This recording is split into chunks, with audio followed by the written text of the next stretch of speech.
Good morning, Winthrop Vikings! Today is January 14th and we are following a day one schedule. This week's Wake Up Winthrop is going to be a little shorter. We had a midterm study prep story, but for obvious reasons we had to scrap it. Anyways, we are happy not to think about midterms. With the stress of midterms being relieved from students, the seniors still have some deadlines to catch up on.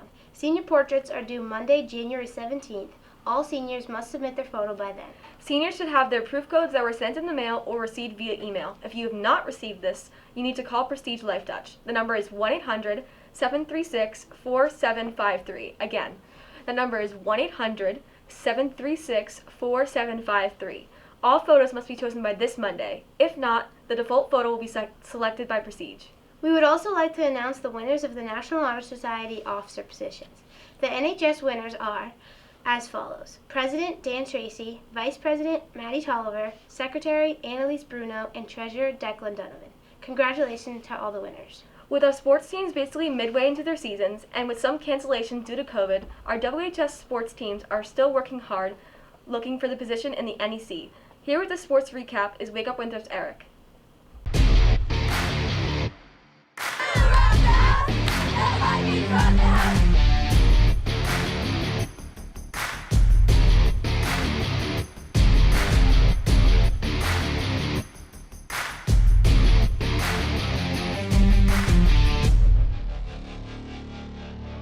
America's Best Wake Up Winthrop will be covering the sports. We have basketball, hockey, track, swim, gymnastics. These teams have high expectations. The basketball teams are looking ahead after the games against Danvers were canceled last Friday. The girls fought hard against a good Stoneham team last Saturday, falling short. The girls are sitting at 4-4 after they played Swampscott at home on Tuesday with a massive win, and now look to add another win tonight against Revere.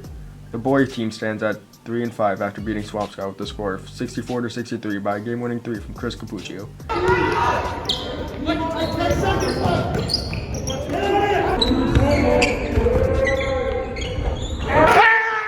And now they're playing the Pioneer Chargers later this week. They look to build off this week into next week. COVID has really impacted our team this year because we haven't had a lot of guys in practice. We need mostly or at least 10 guys, and we haven't had like that much to do different drills and go through sets and everything. So it's really been rough. I don't think COVID's going to be a big problem for our team. We take all the precautions that we need. We wear our masks during practice and we're being really safe. We've already had a couple outbreaks on the team, but we've done what it takes to be safe, and I don't think it's going to be a problem in the future. This year I'm looking forward to getting some wins under our belt. We have a lot of guys that are determined to win, and we're hopefully going to make the tournament this year with all those wins under our belt. I think Mr. Lowe's advice has really helped us out because before we weren't really working well as a team, and now we're working a lot better as a team and like getting to know each other a lot more, and like we're going to have a good, successful season. The track team is currently 2-6 with wins coming from Saugus and Salem. They had a meet on Monday against Gloucester and Swampscott. They're looking to improve on their individual events and hopefully reach states for their event. Some highlights from the meet is whenever someone PRs, like it's pretty exciting. So I think the highlight is watching people get their personal records. That a highlight from any meet is the 4x4 because it's really fun and it's like the end of the meet, so everybody's really excited to leave, I guess. Some things that we can improve on are probably just like trying harder in practice and making sure we get everything that we need to get done, and showing up to practice. We're really good at cheering each other on, so just like making sure we keep doing that is something I hope to. The boys hockey team faced off against Marblehead on Saturday, coming up short in a 4-3 loss to Salem State, with goals coming from J.D. Parker, Robert Rich, and P.D. Silverman. On Wednesday, the boys played against the number 1 seed, Gloucester, beating them with the score of 3-1, with goals coming from J.D. Parker, Jack Hayes, and Ari Hay. The boys play Swampscott tomorrow at 7:30 p.m. at Salem State. COVID affected us by a couple games got canceled, a couple players got booted during quarantine. But we got them back, luckily. So I'm looking forward to winning more games, get us back into the rankings up high right now. Girls hockey team is coming off a big win on Saturday with a 5-2 win over NEC rival Masco. Goals coming from Talia Martucci, Adriana Rosado, Kendall Bryant, Julia Holmes, and Mia Martucci. Yesterday they played Medford, but due to timing, were not able to provide a score.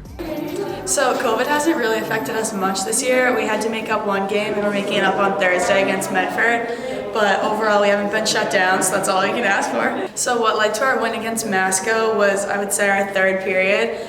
We were tied going into it and I was worried honestly, but Kendall scored and got us up and it just went good from there. The gymnastics team is currently 2-0. Last meet they got a total score of 139. The next meet is against Bishop Fenwick on the 23rd. So I compete on bars, beam, and vault, and hopefully I want to add in my shoot over on bars, and that'll get us a better score overall. I compete on vault, floor, and beam. I want to work harder in practice and stick my vaults. And most memorable moment on the team would be just hanging out with the girls, which is so fun. Some memorable moments this year would have been our first meet because we got a score of a 141, which is the highest for school. As you can see, these teams have high expectations. Wish them the best of luck moving forward. That's all we have for you this week. Back to you guys in studio. Thanks, Eric. Good luck to our sports teams as they continue to grind through their seasons. For our final story this week, and with the recent release of Spiderman No Way Home last month, we want to find out which Spiderman WHS students and staff think is a superior Spider-Man. With more on WHS's favorite Spider-Man is Chris. I'm Chris Capuccio with Wake Up Winthrop, and we're going to be talking about the age-old question, who is the best Spider-Man? Is it Toby Maguire's original, Andrew Garfield's portrayal in The Amazing Spider-Man, or the newest web slinger, Tom Holland?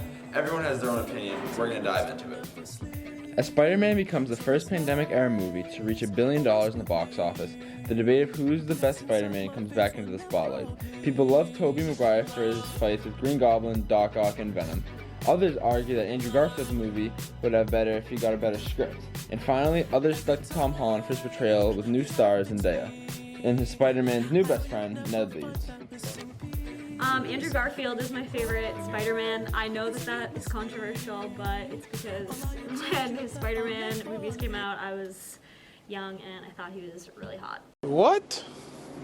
I'm out, man. And I actually stand by that. So I'll keep that answer forever. Best Spider-Man is Toby Maguire. My favorite Spider-Man is Toby Maguire. All-time favorite. I don't know much about Spider-Man, but I remember being young and liking Toby Maguire. Andrew Garfield. I think Tom Holland plays a better Peter Parker and Andrew Garfield plays a better Spider-Man. My favorite Spider-Man is Toby Maguire. Toby Maguire. My favorite Spider-Man is Andrew Garfield. Same. I think Andrew Garfield is the best Spider-Man because he uses his body language to convey emotions better than the other two. Favorite Spider-Man, Andrew Garfield, hands down. Best Spider-Man in all the movies. Him and Emma Stone, just perfection. I think the best Spider-Man is Andrew Garfield, mainly because of all his really cool web slings. And yeah. So my favorite Spider-Man is probably Toby Maguire. I just like the OG, you know. Alright, my favorite Spider-Man is Tom Holland, just for the pure reason that he's dating Zendaya.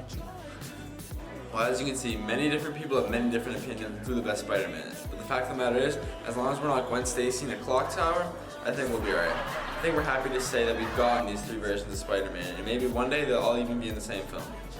Back to you guys in the studio.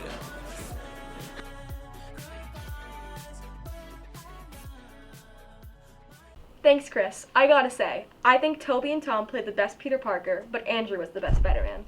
I see what you're saying, but I like them all. That's all for this week. Thanks for watching, and please let us know if there are any stories you would like to see covered. Anyway, there's just one last thing to say. Roll Vikes!